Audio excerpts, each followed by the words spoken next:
दिवसाची सुरुवात अशी बरोबर एक स्त्री जी होती हिच्या घराच्या बाजूला एक मोठं झाड होतं आणि तिला सारखी भीती वाटायची की ते झाड पडेल. आणि एक दिवस पाऊस सुरू झाला आणि तिने प्रार्थना करायला सुरुवात केली की हे झाड इकडून पडू देऊ नको, माझ्या बाजूने पडून देऊ नको, तो पलीकडच्या बाजूने ते झाड पडून जाऊ दे. आणि तिने तशी प्रार्थना केली आणि सकाळी उठून त्यांनी खिडकी बाहेर बघितलं तर ते झाड तसंच होतं. आणि ती मोठ्याने म्हणाली, मला वाटलंच की हे झाड पडणार नाही. प्रार्थना ज्यावेळेस आपण करतो तर बऱ्याच वेळेस आपल्याला असं वाटतं की देव आमची प्रार्थना ऐकत नाही. देव जे जे काही आम्ही मागतो प्रार्थनेमध्ये ते आम्हाला मिळत नाही. आपल्या जीवनामध्ये बऱ्याचदा असं वाटतं की देव ऐकतच नाही आमचं. परंतु गोष्ट तशी नाही आहे, कारण परमेश्वर त्याच्या संकल्पाप्रमाणे सर्व काही करत असतो. गेतसेमने बागेमध्ये आपण जाऊया.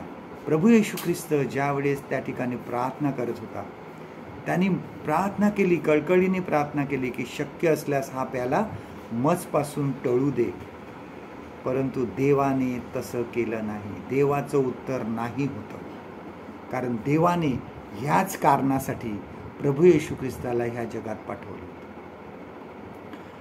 आपण प्रार्थना करतो तेव्हाला आपण देवाला पाहू शकत नाही आणि हे पाहू शकत नाही किंवा हे समजू शकत नाही की त्याचे संकल्प काय आहे, तो काय विचार करत आहे.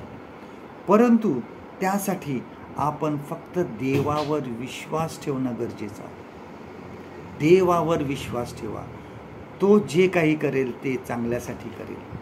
त्याचे संकल्प जे आहेत हे आमच्या संकल्पापेक्षा खूपच वेगळे आहेत, खूपच भिन्न आहेत. देवाला चांगले ते करू द्या. देव ऐकत आहे व तो सर्व त्याच्या संकल्पाप्रमाणे करणार आहे, हा विश्वास ठेवा.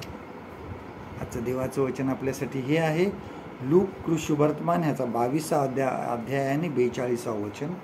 Gospel of look chapter 22 and वर्स 42. हे पित्या, तुझी इच्छा असली तर हा प्याला माझ्यापासून दूर कर, तरी माझ्या इच्छेप्रमाणे नको, तुझ्या इच्छेप्रमाणे होऊ दे. परमेश्वर करो आजचा दिवस तुमचा आशीर्वादित करो.